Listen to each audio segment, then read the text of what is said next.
So I just want to go back. Our intention is to share stories that relate to things that happen to us that defy our sense of reality, right? Our 5 sense reality. And so tonight I'm going to focus on an experience I had in Egypt that was quite unusual. And it had to do with me being out of alignment. You know, things had changed in my life.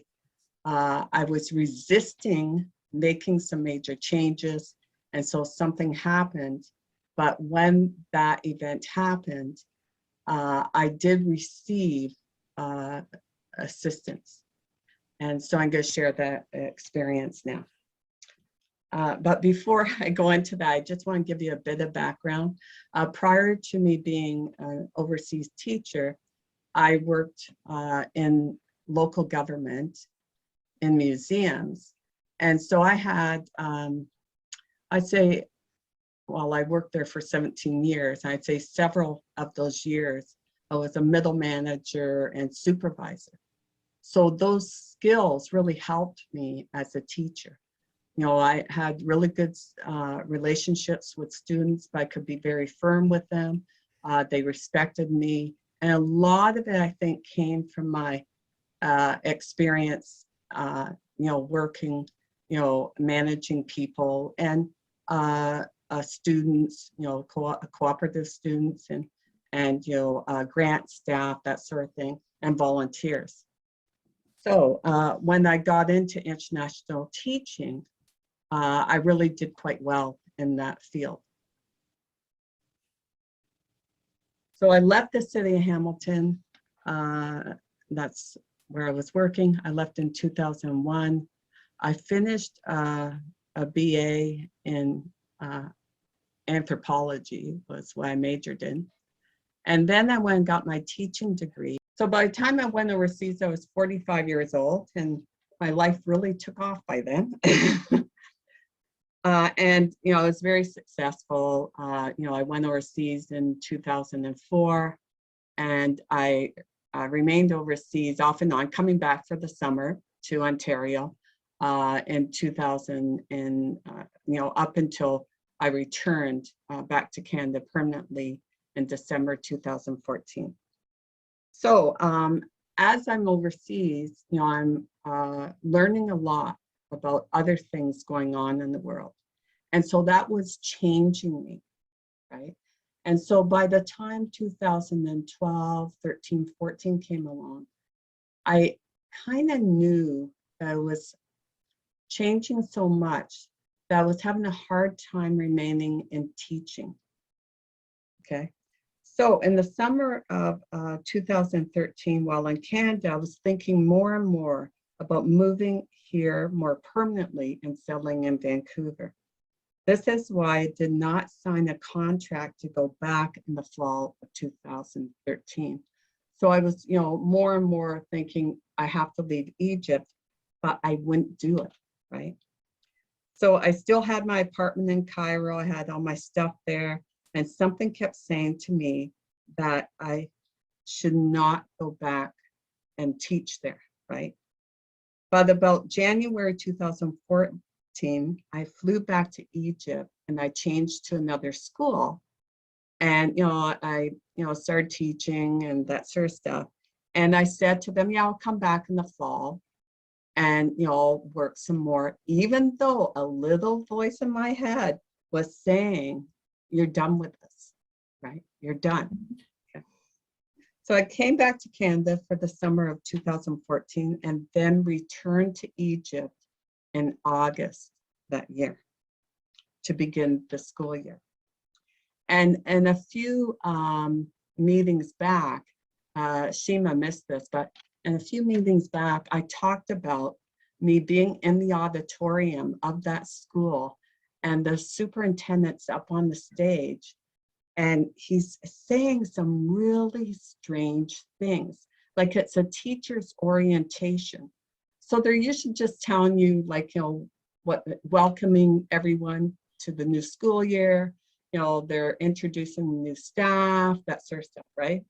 But he's starting to say really strange things. So he's saying, remember, If you don't want to be here, please do not feel obligated to be here, right? You know, it's okay. If you want to leave, you know, no one will think less of you, right?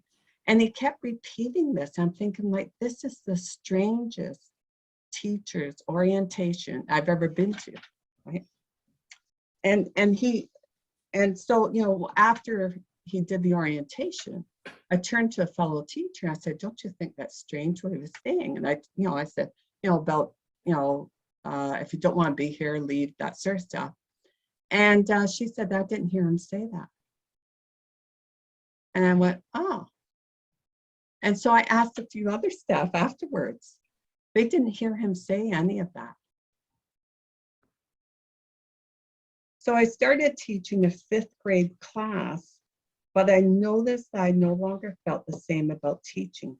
I didn't have the joy that I used to feel in working as a teacher, right? I could feel that, like when I first started teaching, I really felt that I'm doing exactly what I'm supposed to be doing. But as the years passed, I was getting the sense that you're done with this and you shouldn't be doing it anymore. Okay. Can I just say something, Diane? Sure. Because it's about this.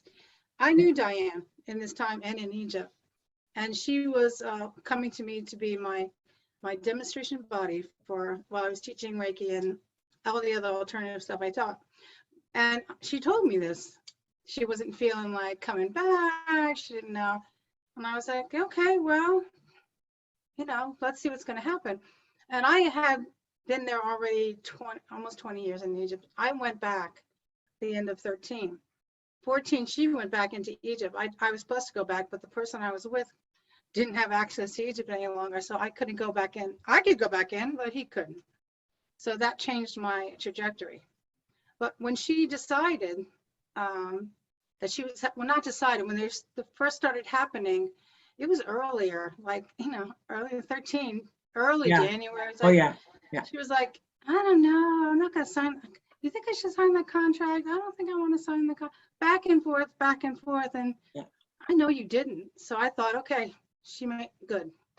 Because you're not supposed to be here anymore. And then that has to come from you, of course. Yeah. The push you got wasn't nice, but no. She did all that she sang. I was there watching and seeing her do it at the same time. So I just wanted to mention that.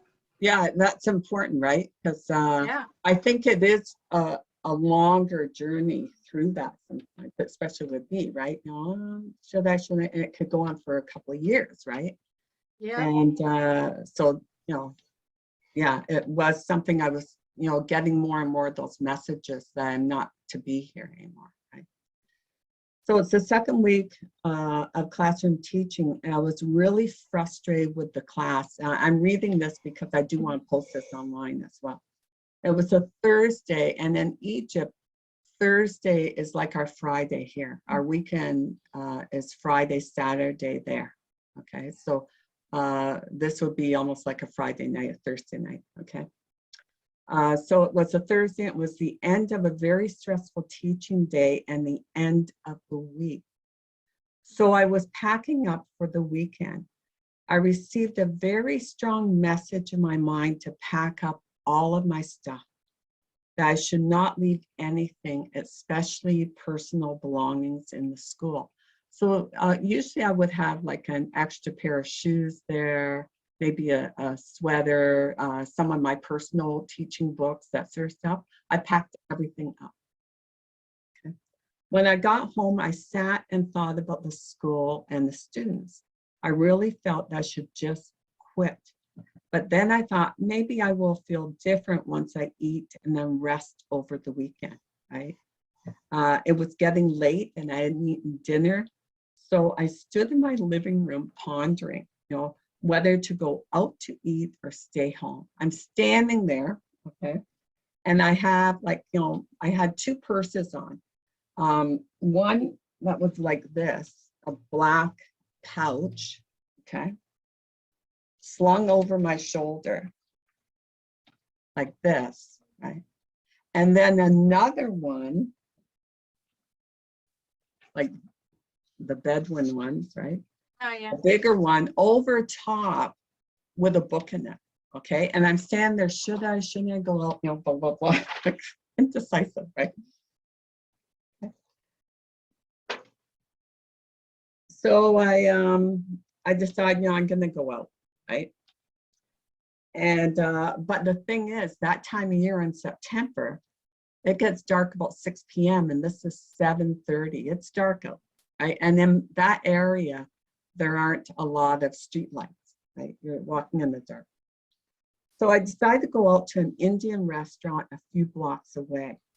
I took my small black pouch purse and my Egyptian needlepoint purse containing a book, and I set out. Okay. So in the area that I lived in, they call it New Mahdi, but there are no sidewalks there, right, on the side streets. People just walk. I can actually show you. That's what's my building. And you can see people just walking on the street. There's no sidewalks. I'm going to show you something else in this picture. And that is this little, it's like a little hut. And that's what security guards would sit in on hot days and that. And I had an oil company across the street from me, but I was in an area, there was a lot of oil and gas companies, you know. And so like the offices for them, right?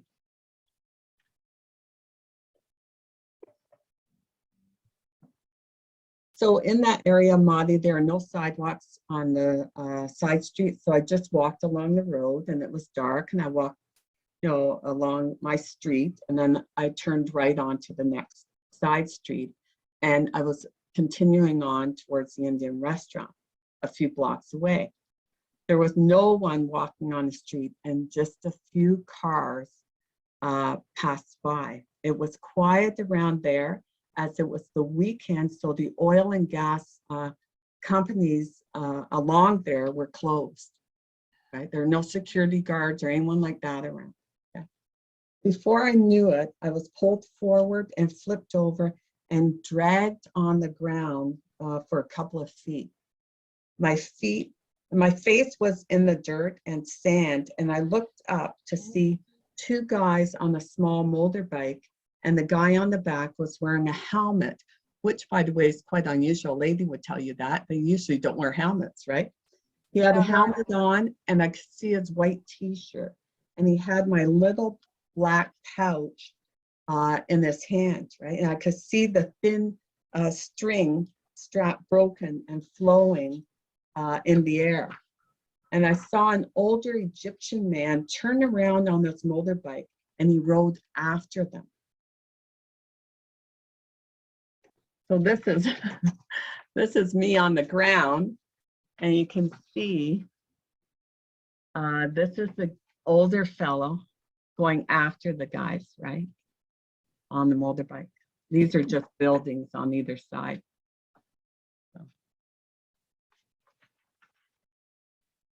I stood up and put my right hand to the left side of my face as it felt wet and there was blood on my hand, right? I look up and I saw three young Egyptian men, probably in their 20s, standing along the side of the road, looking at me in a very disappointed manner. It was as if they just materialized. The English-speaking fellow looked at me and it was as if I could read his mind, and he was saying, we tried to warn you, but you just did not listen. This is the best I could do of the three Egyptian guys. But, you know, he was like a shorter guy, but he spoke English. The other two, I don't recall them speaking at all. I didn't say anything. Okay. And they just had a frown on their faces, right?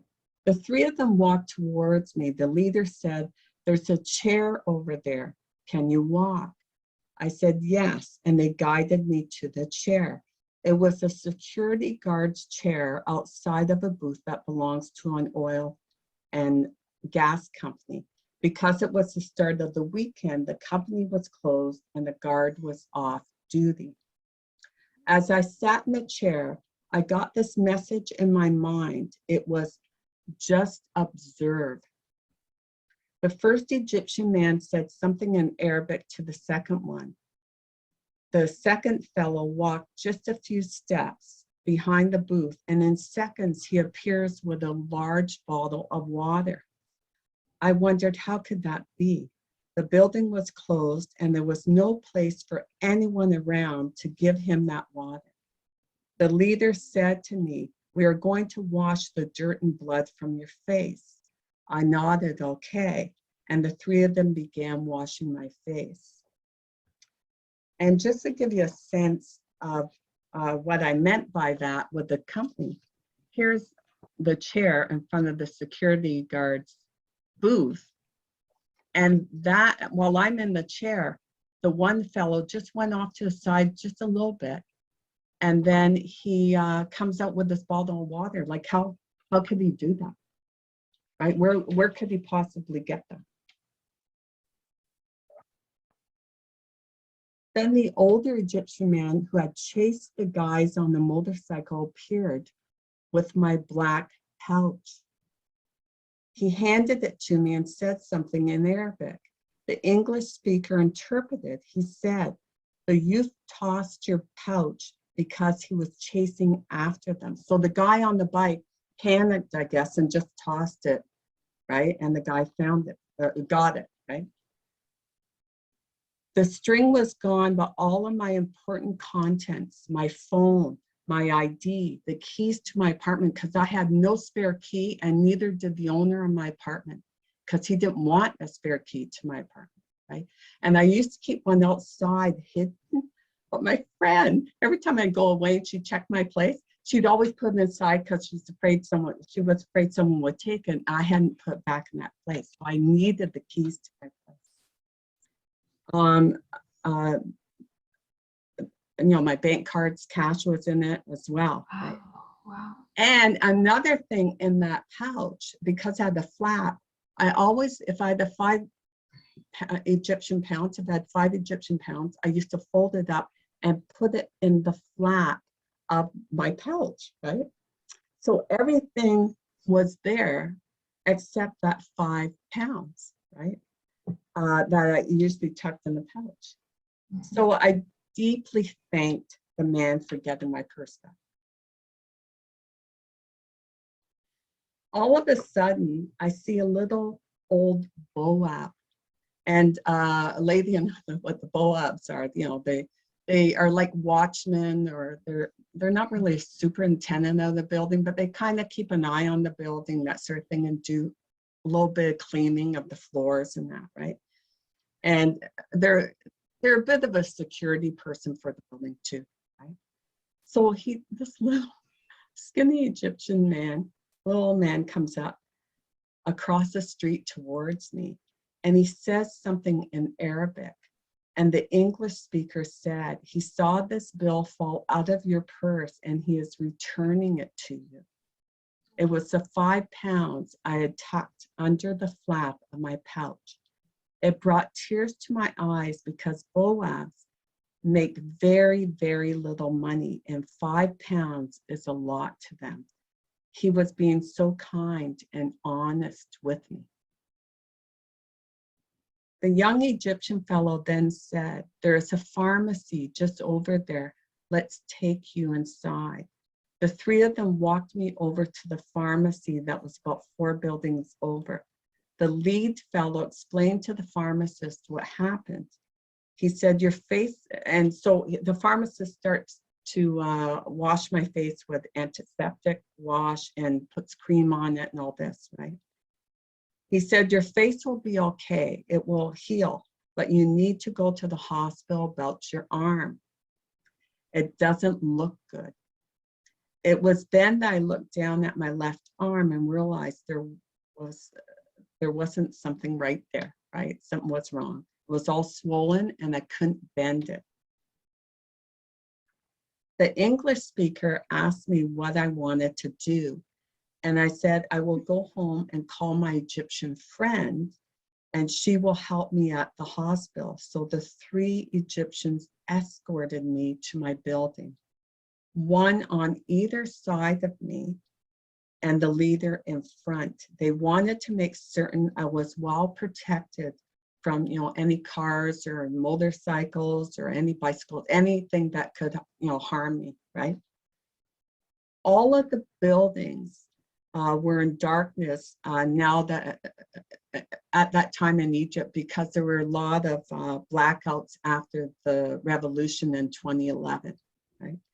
So my building was in complete darkness.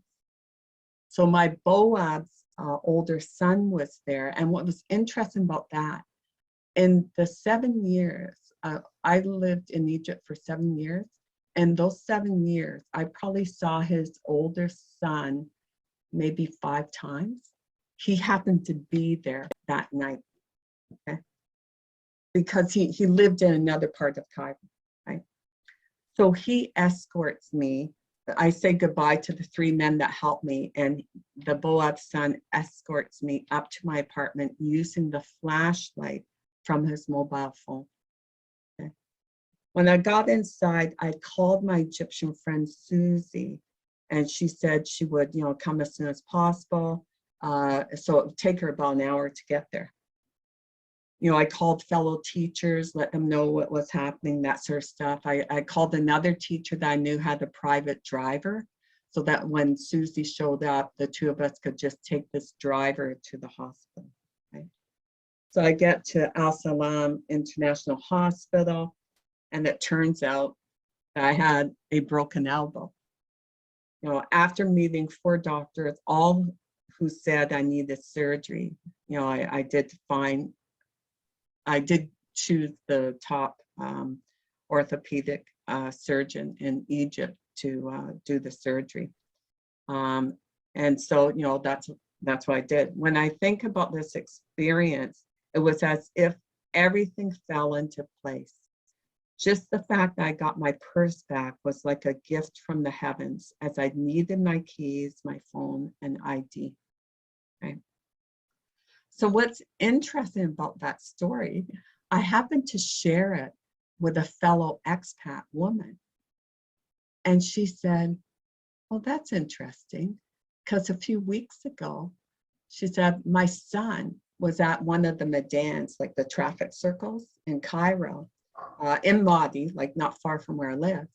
And she said, one guy opened the passenger door and her son was walking along and knocked him down. And 3 young Egyptian men came and helped him out. So anyway, so once you told me, I went, okay, that's getting interesting. So anyway, I have very fond memories of Egypt and Egyptians, and this is one of them. In fact, I had no pain at all during the whole incident. The pain came when they had to cut into my elbow to do the surgery, right? I think this incident happened because I had to make another major change in my life. And once again, I was being stubborn. And Nikos and Shima may not know that, but a few weeks ago, I was talking about an incident that happened to me in New York City. And I had to go through a difficult situation because I was being stubborn. I wouldn't change things in my life. Okay.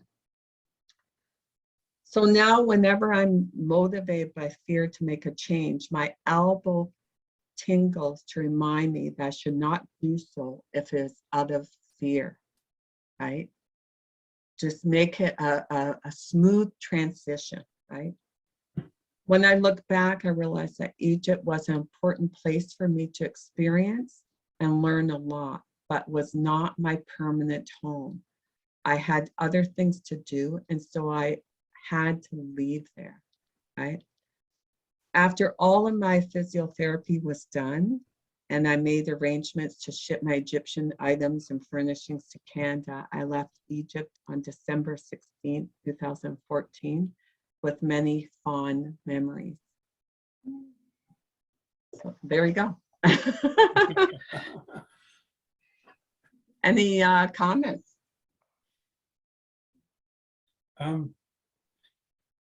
Yeah, it's a pretty amazing story. It's too bad you had to go through difficulty and to get that message. And yeah, it's sometimes, yeah, you need a push, Yeah. you know?